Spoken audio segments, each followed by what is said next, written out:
Welcome to the Modern CPA Success Show, where we're 100% focused on helping accounting firms achieve success. If you're an accounting firm owner who wants to learn how to provide virtual CFO services, then this podcast is for you.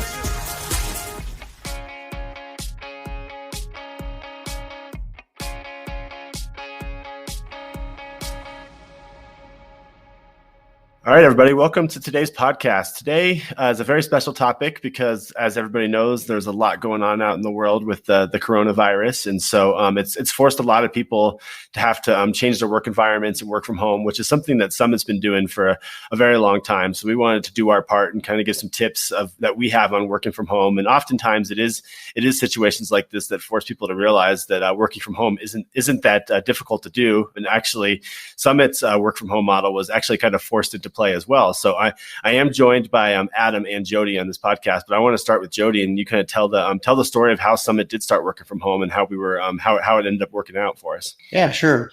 We had a client we picked up a client back in 2011 that was a completely distributed company. So that means they work from home, but they were kind of unique because they actually started working from home. So they never had a brick and mortar, and then moved to it. They actually started, completely distributed. So we had them we still have them as a client, but over the first couple of years, we're learning, hey, here's what could be beneficial. Here's the good and the bad about working from home. And it's just something that we think that our team would embrace, and would our clients embrace it, because we currently were working virtually with our clients, meaning that we did video conferencing. We never really met face to face with clients. We did everything, over the internet. And so it was we were kind of working with our clients in that manner. So could we actually translate that and work from home? So we decided to take the leap of faith, and I met with the team, and I thought everybody would be pretty excited about it, and found out just the contrary. Nobody wanted to work from home.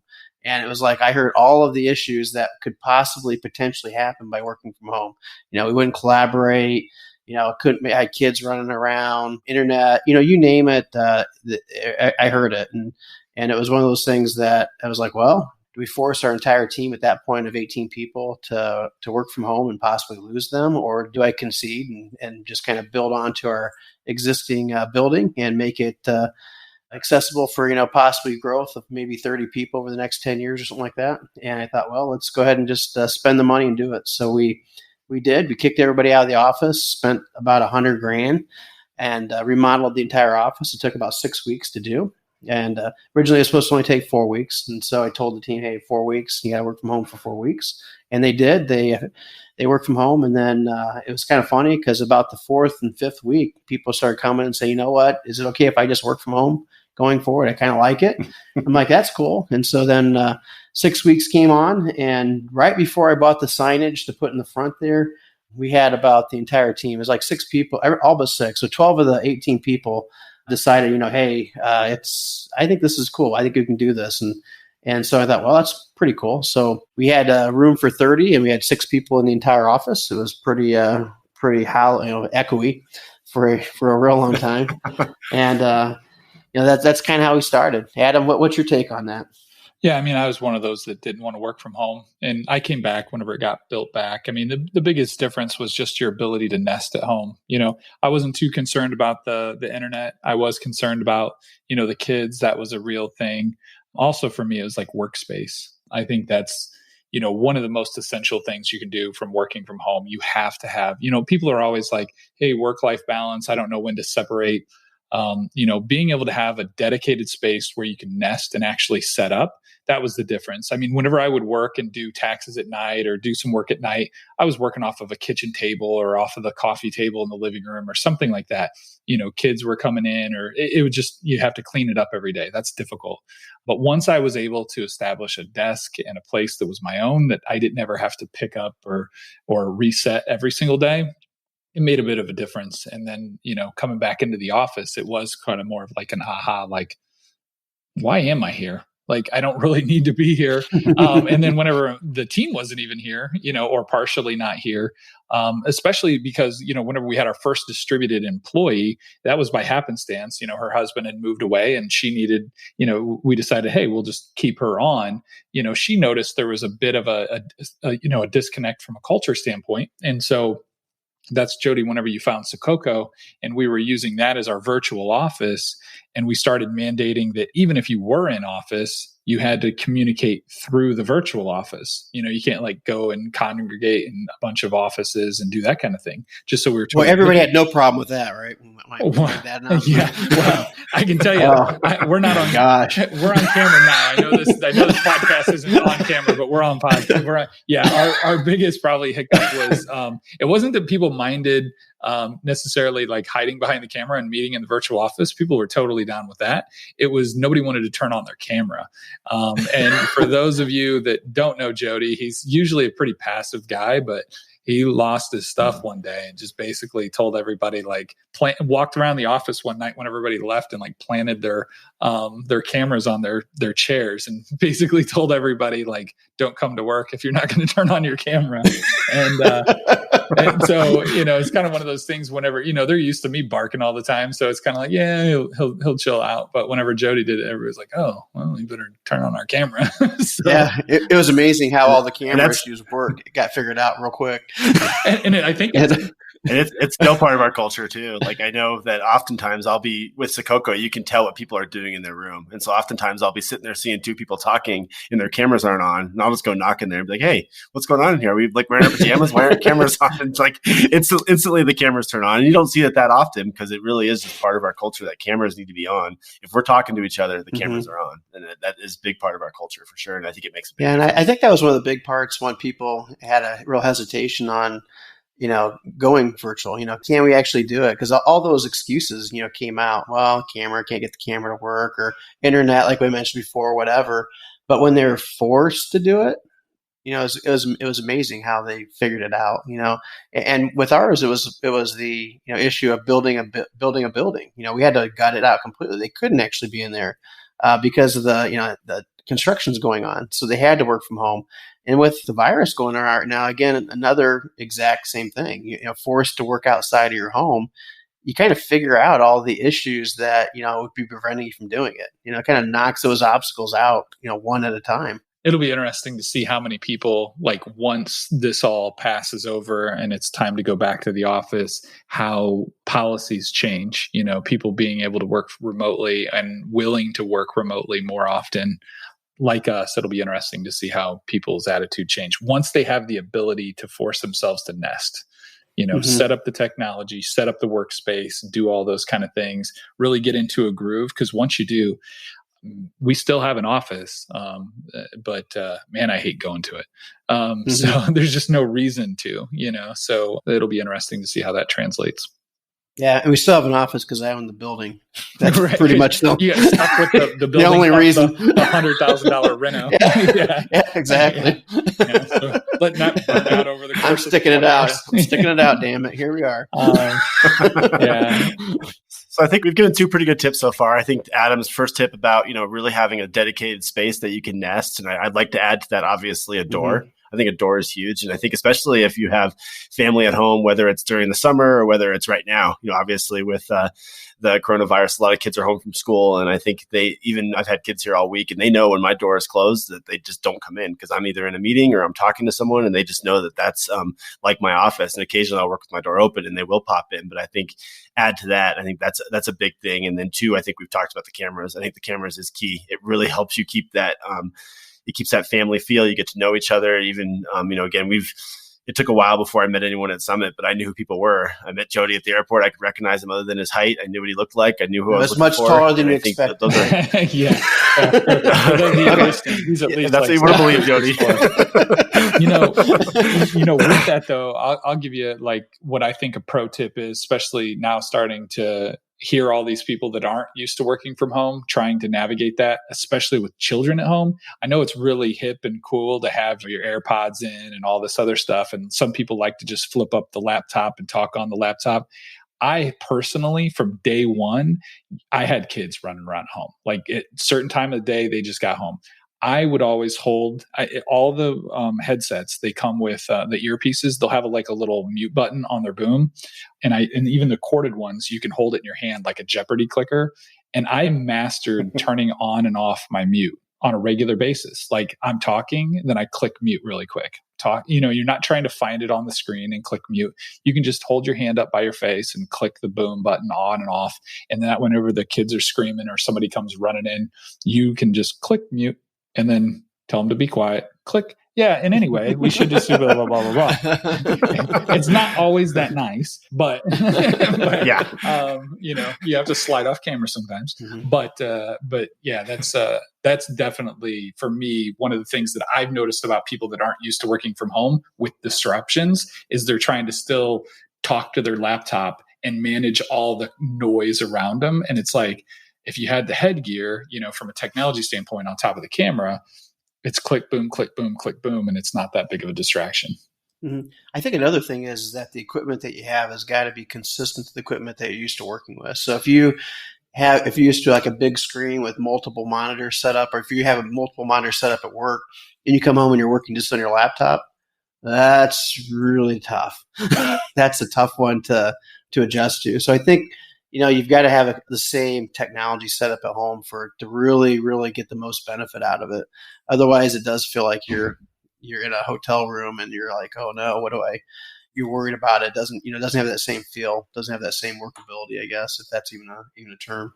No, I definitely agree with that. I think that the multiple monitors, once you work on them for a week, you're addicted to it and you're used to it, and you really do need it. And I think the same goes for, everything, chairs, all that stuff. You want to feel completely comfortable in your working space, and working from home is the same thing. You want to be comfortable that you're working, right? You don't want to be in a lounger with the TV on in the background with your laptop just up in your lap in the middle of the living room, right? Like you want to actually feel like you're in a workspace. And, I have work material on the walls. I have workbooks. Like this is truly my work office, and it feels like it did when I worked in corporate. So I think that is I'd say a tip there too would be is if you don't want to go out and buy multiple monitors, and let's say you do have a den with a TV in it, just convert that TV to a monitor. It's a big enough TV, convert to a monitor, and then it'll automatically have the separate screens. You can flip to different things and make it a 4-monitor system or a 3-monitor system without having to go out and get it. So that might be a tip for those that don't want to spend extra money for monitors. Okay, I got a bizarre tip for you that I think works for me personally, because we always talk about the door and the separation and all that kind of stuff. And I'm harassing my children about this now that they're home all the time. And my particular tip irritates my wife. Every day I get ready for work and I put my shoes on. And she's always like, why do you put your shoes on when you're just walking to the den? Like, you're not going anywhere. And for me personally, it's almost like if I'm just walking around in my shoes, it feels like I'm laying in the living room with the laptop on my lap. I need to put my shoes on and come in. Like, of course, you need to dress up from the neck up. We always joke, for the camera and stuff like that. So you can put the give up pants on and have the sweatpants. But there's something mentally for me about putting on shoes that I feel like I'm in the moment or doing something. And then if I walk out the door and I, ready to associate with family, kick off the shoes, all of a sudden there's like this, I don't know. I just noticed that I did it for a long time. And then all of a sudden she kept calling me on it. And I'm like, well, that's probably the way I break. So I know like you've got a weird one, Jamie. I think, where, you getting ready in the morning is probably atypical for people working from home, right?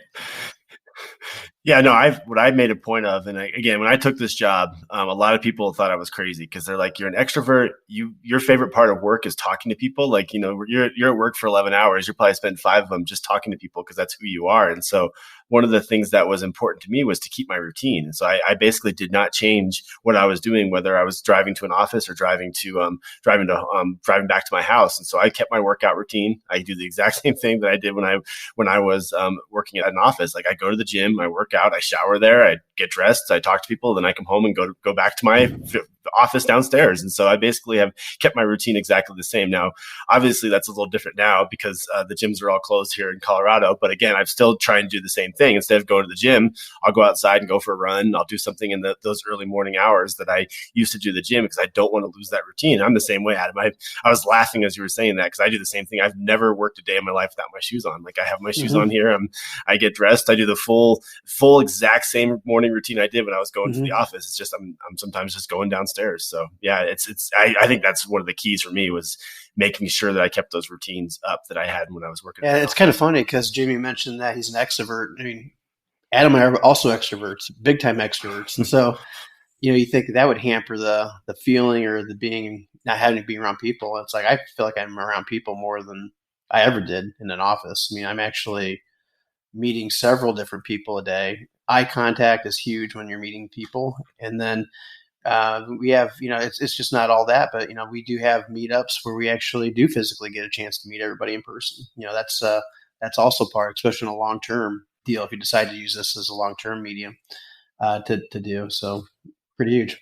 I think what goes with that, and this is the advice I've given, and again, this is a little bit outside of this realm, but you can still make it work, is a lot of times you can choose who you hang out with a little bit more when you work from home, right? So like I love the people I work with, and I do have a lot of really cool conversations with both Jody and Adam and my other coworkers, but at the same time, like I have more time for other people because those couple hours I have in the morning playing basketball with my friends, like that's actual like chosen time that I'm choosing to do where I'm hanging out with them versus in the past I would be spending, 11 hours at the office just hanging out with workers because there's the only people around. And so you can kind of choose those things you're going to do, whether it's go upstairs and have lunch with your wife or, organize a lunch meetup with one of your friends you haven't seen for a while. It's a lot easier to do when you work from home and make sure you have the time to like do those type of things when you work from home. But again, it's still getting focused and getting back to work after you're done with those type of things. And I think that it is important to make sure that and even sometimes volunteering too. That's another way to do it. If you want to spend some time talking to people, why not go and volunteer for an hour and do something like that at the end of the day so that we can kind of choose who you're spending time with versus it's a forced relationship with your So what I heard from that, Adam, is I heard that he doesn't like hanging around us. Yeah, that's what I was kind of getting. I was trying to read between my lines. Okay, dude. I was talking about my previous jobs. My previous jobs. You even mentioned Jody and Adam in that conversation. No, I said I like hanging out with Jody and Adam. But anytime somebody does comma but. Yeah. Okay. No, you know what I'm talking about. Though, when you're at the office for 12 hours, 13 hours in the office, like yes, you're talking to people, and yes, you enjoy spending time with them. But sometimes it's like I'd rather be like hanging out with my friends from high school or something like that. So I think that's what I did. But I really do think like what could get exhausting for people that aren't used to it or feel weird initially is, just to recap on some of that stuff, is get a dedicated space, have a door if you can, make sure you nest properly with the great technology, camera, an appropriate headset. We've got a logistics one, a Logitech one, that's pretty good, and Plantonix. There's a couple of them out there where you got some really good range, you got the boom, you got all that kind of stuff. Like I really think, the technology is key, but then getting up and getting ready. If you wore a suit to work every day, put on your suit. And like, you know what I mean? It's a mental shift whenever you do that. And that's why I was saying harassing my kids. Like the kids get up and they're in their pajamas and they're just kind of sitting around. It's like, no, get ready for school. You've got some e-learning. If you don't have e-learning, I don't care. Like get up, get ready for the day. It's a total different mind shift. Mm-hmm. And I would say the biggest thing that we haven't even mentioned yet is just communicating. Everybody's got to communicate through the same way. So if you're doing video conferencing, I highly recommend, like a Zoom or a GoToMeeting or a Sococo or something that everybody can communicate often. And again, on camera is huge. So communication is the big part. Don't go home and just hide, be available. People need to know that when you're available, they need to know that they can get with you. And a lot of times just making phone calls back and forth isn't the right way of doing it. Because we could all be on a phone call with a client and I'm trying to get hold of both of them. And then I can't get hold of either one of them. And then all of a sudden doubt starts creeping in. Are they actually working? Are they just ignoring me? What's going on? They're probably ignoring me. It's probably the case. Usually. They definitely actually be working. But anyways, that, you start, doubt starts creeping in your mind, and that's not good. You don't want that. So, having something on a visual, we use a product called Sococo, which is a great environment to have so that you can actually see people. You can see when they're available, when they're not available. You can see when they're, you can share screens, they can collaborate. It's a really cool tool. There's other tools out there like that. But you really need to find that tool and adapt to it pretty quickly, even if it's on a temporary basis. Having Sococo for a month or having a product like that for a month is a heck of a lot better than trying to play phone tag with, 20 different people and trying to get conference calls together. And, what a hassle. You need to have the right tool to make that communication a lot easier. Yeah, I think we have a lot of set meetings in our schedule. I think, anybody that's listening to this podcast is the same way. You have so many set meetings in your schedule, but with a tool like Sococo, you can go outside of those set meetings. So if I just need to talk to Adam for 3 minutes and I can see that he's in his office by himself, I can go knock on his office door virtually, pop in there, pop the cameras up, ask him the question. He's going to answer the question and then I can move on. And I think that's what a tool like Sococo does. It just seems less formal than, hey, Adam, I need to talk let's look at our calendar to see when I can find those 15 minutes. It's just much more informal and you get a lot more done that way. So I think that is the big benefit of Sococo is it feels like a real office. I can just pop in anybody's office at some time. And so I think, again, if any company is moving to this, whether it's for a month, 2 months, or maybe thinking about doing this permanently, I would definitely recommend a virtual office just because it adds that little bit of flexibility in terms of those meetings. You're not having to like book your calendar up to make those conversations happen. The reality is, I mean, you can work through, emails are frustrating because you're waiting like 5 minutes to hear back from people. You can work through Slack and hide a little bit. And then you can even send people like Zoom or GoToMeeting invites, but it's still pretty, I don't know, if you're looking for the collaboration, because we did that for a little while, like we were having some issues with some of our technology and we went to just going into breakout meetings and stuff. I don't know. It just feels weird. It feels super formal. It doesn't feel like an office. It doesn't feel, like a very collaborative environment. But whenever you can see everybody on a board and just see who's hanging out and who's not, and knock on somebody's door, like you said, for just a second, pop in, share screen, share, the video feed and pop out. Big difference. Sococo's a lifesaver, or any kind of virtual office. Yeah, and we've been virtual since 2013, so it's been a long road. A lot of trial and error for sure, but I would say the communication thing is the biggest thing that you really got to get on top of right away to make everything work. And having the right tools like a Sococo, like a Zoom, GoToMeeting, whatever that might be, is going to be really imperative for this to be a success. Win for everyone that's at home.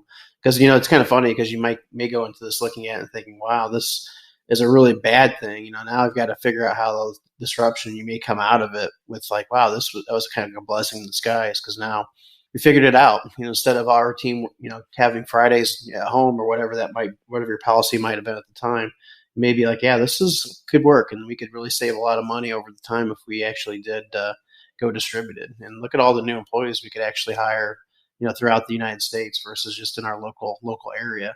It really opens up a lot of cool avenues that you really don't think about.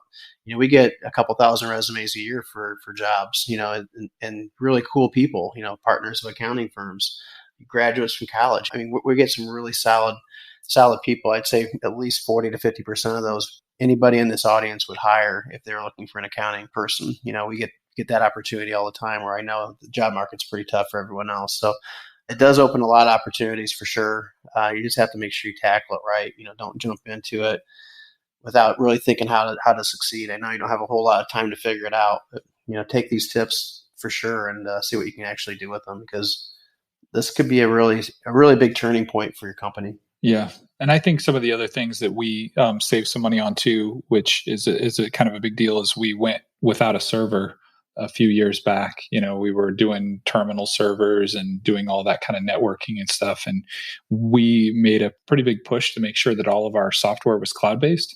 And then we really just needed a file server at that point. So, we use SharePoint right now. And so the team can access all the files. Security obviously is a big component of that. So we use tools like Boxcryptor to make sure that if somebody's laptop or a computer at home is exposed, no files can be read on that computer without having that in there. And we use tools like LastPass to make sure that everybody can share passwords, but they're not exposed. They're randomly generated. They're very large and unique.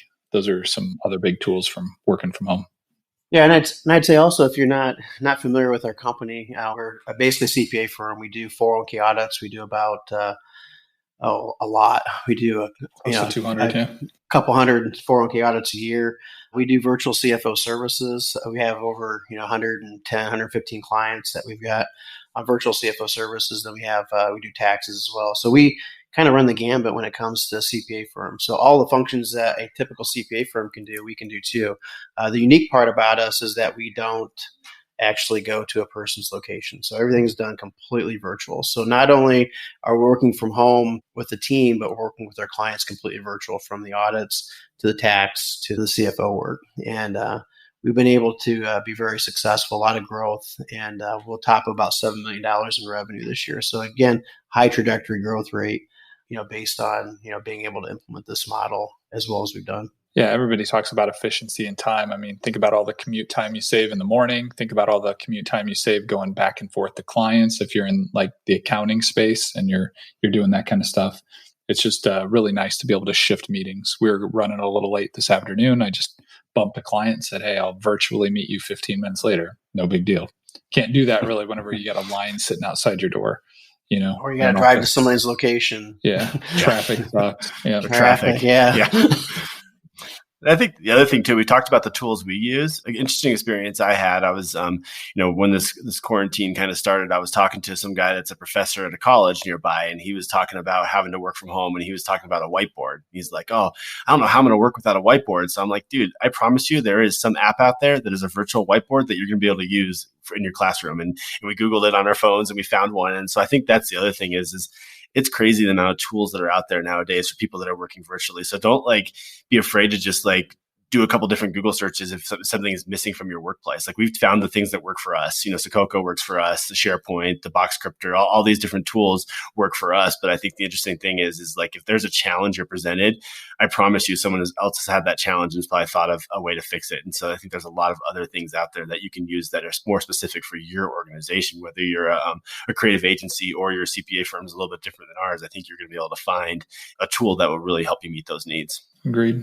So I'm gonna throw our email addresses out there real quick here before I ask kind of the final question. So again, we have 2 email addresses for this podcast because this is a dual podcast. So for our CPA firms out there, you can email us at cpa@summitcpa.net. And for our creative agencies, you can email us at vcfo@summitcpa.net. So again, those are 2 email addresses. If you have any questions, if you have any topics for us, we'd love to make this podcast really tailored for our listeners. So please reach out to us. Again, if you want to be a guest on the show, that would be great as well. So yeah, that's our 2 email addresses out there again. So if before we move on, Jody, Adam, any final thoughts that you guys have that we want to make sure you have the listeners know about working from home during these difficult times? I would just throw out there, and maybe Jamie, you can talk about it because I know I saw on the Slack channel you throwing it out there. You had Alyssa, one of our team members, throw out some stuff there, right? Some fun stuff. Yeah. So one thing we did at Summit is we're trying to make, obviously everybody, this is very stressful times. I think this is something that my wife saw, honestly, for our kids is the routine that kids go through is really important to them. And so one of the things she's done is she's created a schedule. She doesn't want stress to come in. And so I'm like, okay, I'm sure that Summit people are dealing with this as well. And people that are working from home are dealing with this as well. So what we did is we created a challenge, just to make sure you are doing things. And so basically how ours works is you get points for doing certain things. You get points for cooking a homemade meal. You get points for going for a walk outside. You get points for doing push-ups. And basically we came up with 10 items that you can get different points for. And every time you get over 50 points, we're going to reward, with different things. And so I think that's something we did just to make sure you stay in your routine and you aren't finding yourself locked in your room all day doing nothing and really just working all the time. We want to make sure you do keep those routines, you do keep healthy, and you do keep your brain strong and thinking about things you can do outside of just working. And I think that's really important. And so far, we've had great participation. It's created a lot of good conversations. We've already had a sub thread of people posting, I think 50 YouTube recipes that they've used. And so it's really created more sense of teamwork across the team too, as well. So that's one thing that we've done that I appreciate you pointing out, Adam. I think it's worked really well so far. Mm-hmm. I would say the biggest thing is just going into this as not a negative. It's not oh man, I've got to work from home, my company's going to go out of business, that type of situation. You got to look at it more as a positive, turn it into a positive and say, hey, this is a great opportunity to try to figure it out. And we may figure it out. It may be something that we don't want to do again. And that's cool. But it may be one of those things that you figure it out and say, you know what, this is something that could really be of a benefit. And I think that's the biggest thing, just the mindset. Turning the negative out in the world there into a positive is really, really huge in getting this implemented. Because I know we couldn't have done it if we didn't have a positive attitude from the very beginning. If we didn't think, hey, this, can be done. This is, and when we pushed everybody out there because they didn't think we could, because they had the mindset that it couldn't be done, and then they figured it out, everything changed. And it was definitely huge for us because, if it wouldn't have, like I mentioned before, we had 18 people when we did that back in 2013, and we constructed the building for 30 people, thinking in 10 years, we'd be able to fill that up. Hopefully, that's kind of what we were hoping to do. Now we're at 50 plus people, we would have had to buy 2 buildings of that size, and that would have been a disaster in that short period of time. But we wouldn't have been able to grow if we weren't with this, because our, the amount of clients we pick up a year would outpace the ability to actually pick up good talent to service those clients. And so we were able to solve all that because of this model. So I would definitely look at it, not on the negative round, hey, I've got to work from home, but look at it, say, how can I make this, how can we make the best out of this? How can I make this something that we could probably implement going forward? And you'll probably be surprised on what the results you get. Yeah, this is where the innovation really happens, is when their hands are forced like this. There's always really good things that come out of it. So yeah, that's a great point. I think the attitude is everything. The way you approach things, everything in life. If you have a good attitude about it and you approach approaching it with a positive mindset, it's going to work out for the best. So I definitely think that's a great point, Jody. Awesome. Well, I appreciate you guys jumping on with me in this afternoon. And I know this was a good topic because it's very relevant right now. So I appreciate you guys jumping on and talking about it. Next time we'll have to pop on somebody that really likes to work with us. That's okay, Adam? Yeah, this was his job. So. I'm cool with that. No, thanks. Yeah, okay. Thanks, Jamie. We'll find someone else for you. All right. Thanks, Jamie. Appreciate it. Bye. Enjoy this episode? Visit our website at summitcpa.net to get more tips and strategies for achieving modern CPA firm success. We're here to be a resource in this ever-changing industry.